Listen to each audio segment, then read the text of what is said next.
আসসালামু আলাইকুম সুপ্রিয় শিক্ষার্থী, ওয়েলকাম টু ম্যাথ পার। আজকে আমরা জানবো জাতীয় বিশ্ববিদ্যালয়ের ভর্তি আবেদন যোগ্যতা থেকে শুরু করে কিভাবে তোমরা নিজেদের ফোনের মাধ্যমে আবেদন করতে পারো সে সম্পর্কে। তো প্রথমে তোমরা জাতীয় বিশ্ববিদ্যালয়ে ভর্তির জন্য যে ওয়েবসাইটে লিঙ্কটা দেওয়া থাকবে সেই লিঙ্কে প্রেস করার পর দ্বিতীয় নাম্বার যে অ্যাপ্লাই নাও অপশন থাকবে সেখানে তোমরা প্রেস করে নিবে। তোমাদের খুঁজে পাওয়ার সুবিধার্থে আমি এই ডেসক্রিপশনে আবেদনের যে লিঙ্কটা রয়েছে সেটা দিয়ে দিব। উক্ত লিঙ্কে প্রেস করে খুব সহজে তোমাদের নিজের ফোন থেকে তোমরা কিন্তু আবেদন খুব সহজে করতে পারবে। তো আমরা এখন স্টেপ বাই স্টেপ জানবো কিভাবে ফোন থেকে আবেদন করতে পারো, অর্থাৎ নিজেই তোমরা আবেদন করতে পারো খুব সহজে। এখানে যে দ্বিতীয় নম্বরে অ্যাপ্লাই নাও অপশনটি দেওয়া থাকবে এটাতে প্রেস করার পর আমরা ওয়েবসাইটে ঢুকে যাবো, অর্থাৎ আবেদনের অংশে। এখানে কিন্তু আমাদের 5টি স্টেপ ফলো করে আবেদন করতে হবে।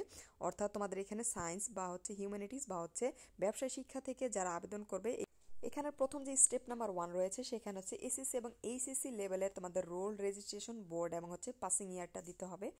এই তথ্যগুলো দেওয়ার জন্য তোমাদের এসএসসি এবং এইচএসসি লেভেলের যে রেজিস্ট্রেশন বা অ্যাডমিট কার্ড রয়েছে তা থেকে তোমরা দিতে পারো, অর্থাৎ তা ফলো করে দিবে যাতে করে তোমাদের তথ্যে কোনো ভুল না হয়। দ্বিতীয় স্টেপে তোমাদের নাম, বাবার নাম, জন্ম তারিখ, মায়ের নাম এবং তোমাদের যে জেন্ডার রয়েছে অর্থাৎ ফিমেল অর মেল, এগুলো তোমাদের সিলেক্ট এখানে করতে হবে। অর্থাৎ এই অংশটুকু দ্বিতীয় স্টেপে আমরা কাজ করব।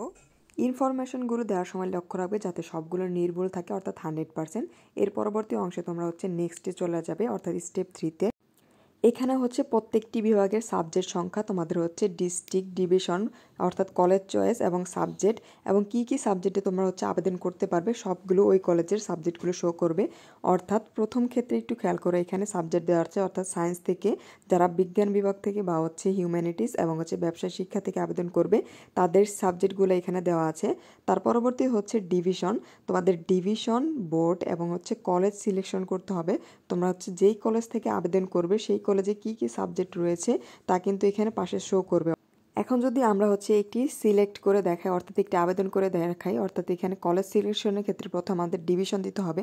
আমরা দিয়ে দিলাম বরিশাল। তারপর ডিস্ট্রিক্ট, আমরা ডিস্ট্রিক্টও দিয়ে দিলাম বরিশাল। এখন পরবর্তী ক্ষেত্রে কলেজ, এখানে বরিশাল ডিভিশনের ডিস্ট্রিক্টের আন্ডারে যতগুলো কলেজ রয়েছে সেই কলেজগুলো শো করবে। অর্থাৎ যেই কলেজগুলো জাতীয় বিশ্ববিদ্যালয়ের আন্ডারে অর্থাৎ অধীনে অনার্স চালু রয়েছে সেই কলেজগুলো এখানে দেখতে পারবে। তো আমরা আবেদন করলাম বরিশাল বিএম কলেজ ধরলাম এবং বিএম কলেজে আমরা দেখতে পারবো যেই সাবজেক্টে অনার্স রয়েছে আমরা কিন্তু সবগুলো দেখতে পারবো। অর্থাৎ এখন সায়েন্সের টিক দিয়ে আমরা যদি অ্যাপ্লাই করি তাহলে কিন্তু এখানে প্রথমে সায়েন্সের ক্ষেত্রে যতগুলো সাবজেক্ট রয়েছে এবং তাদের সিট সংখ্যা কতগুলো তাও কিন্তু আমরা পাশে দেখতে পারবো। এবং পরবর্তীতে মানবিক এবং ব্যবসায় শিক্ষা উভয়ের জন্য কিন্তু একদম সেম পদ্ধতি, অর্থাৎ এই দুটি বিভাগের ক্ষেত্রে যেই সাবজেক্ট রয়েছে সেই সাবজেক্টের সিট সংখ্যা সহ আমরা দেখতে পারবো। সায়েন্স থেকে কিন্তু 3টি বিভাগের ক্ষেত্রেই আবেদন করা যায়। ব্যবসায় শিক্ষা থেকে মানবিকের সাবজেক্ট সহ আবেদন করা যায় এবং মানবিক থেকে শুধুমাত্র মানবিক আবেদন করা যায়। যদি আপনাদের কোটা থাকে তাহলে কোটা দিয়ে দিবেন।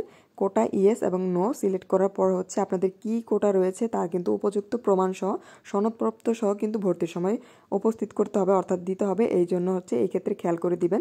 এখন কলেজ এবং সাবজেক্ট চয়েস করার পর আমরা নেক্সটে চলে যাব। নেক্সটের ক্ষেত্রে দেখতে পারবেন একটি ইমেজ সিলেক্ট করতে হবে।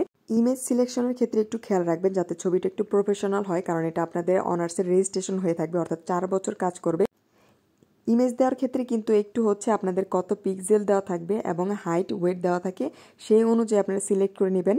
এরপর আপনাদের সচল ফোন নাম্বার এবং ইমেল আইডি এখানে দিয়ে দিবেন, যেই ফোন নাম্বারে আপনাদের পিন যাবে। এই সকল তথ্যগুলো দেওয়া হয়ে গেলে আপনারা অ্যাপ্লিকেশনটা প্রিভিউ করে নেবেন। অর্থাৎ আপনাদের অ্যাপ্লিকেশন যে করলেন এখানে কোনো ভুল রয়েছে কিনা তা যাচাই বাছাই করে নেবেন। যাচাই বাছাই করার পর আপনারা দেখবেন আপনাদের কি একটি অ্যাডমিশন রোল এবং একটি পিন নাম্বার দেওয়া হবে, যা আপনাদের অ্যাপ্লিকেশন এই যে লগ ইন, এখানে প্রেস করে যখন আপনারা এই যে রোল এবং পিন দিয়ে লগ ইন করবেন তখন কিন্তু আপনারা আপনাদের এই আবেদন ফর্মটি দেখতে পারবেন। অ্যাপ্লিকেশনটি সাবমিট করে দেওয়ার মাধ্যমে কিন্তু আপনাদের অ্যাপ্লিকেশনটি হয়ে যাবে। অর্থাৎ স্টেপ 1, 2, 3 ফলো করে কিন্তু আমরা একদম কমপ্লিট করে ফেলেছি। এখন আপনারা যখন কলেজ সিলেকশন করবেন সেই ক্ষেত্রে একটু লক্ষ্য করে করবেন আপনাদের নিয়ার বাই যে কলেজগুলো থাকে এবং সরকারি অর্থাৎ ফ্যাসিলিটিস অনুযায়ী আপনারা অ্যাপ্লিকেশন করে থাকবেন। আর সাবজেক্ট চয়েসের ক্ষেত্রে একটু খেয়াল রাখবেন, অর্থাৎ অনার্সে কিন্তু 4 বছর আপনাদের একটি সাবজেক্ট নিয়ে পড়তে হবে, তুলনামূলক সহজ এবং যেই সাবজেক্ট আপনার পড়তে ভালো লাগে সেই সাবজেক্টগুলো আবেদন করবেন।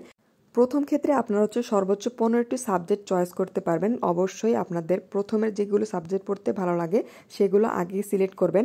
আরেকটি টপিক বাকি রয়েছে হচ্ছে পেমেন্টের ব্যাপারে। আপনারা হচ্ছে যেই কলেজে আবেদন করবেন সেই কলেজের নোটিশটা একটু চেক করবেন। তারা যদি অনলাইনে পেমেন্টটা নিয়ে থাকে তাহলে অনলাইনে পেমেন্ট করে দিবেন, এবং যদি হচ্ছে অফলাইনে তারা সরাসরি নিয়ে থাকে সেই ক্ষেত্রে আপনারা হচ্ছে 700 টাকা অফলাইনে তাদের দিয়ে দিতে পারেন। এই ছিল জাতীয় বিশ্ববিদ্যালয়ের আবেদনের স্টেপ বাই স্টেপ। আশা করি সকলে বুঝতে পেরেছেন। যদি কোনো অংশে বুঝতে সমস্যা অবশ্যই কমেন্ট সেকশনে জানাবেন এবং ম্যাথ পার্কের সাথে থাকবেন। বাকি কি টপিকে আপনারা ভিডিও চাই অবশ্যই আমাকে কমেন্ট সেকশনে জানিয়ে দিবেন। আমি চেষ্টা করব আপনাদের জন্য সেই টপিকে ভিডিও নিয়ে আসতে। ধন্যবাদ।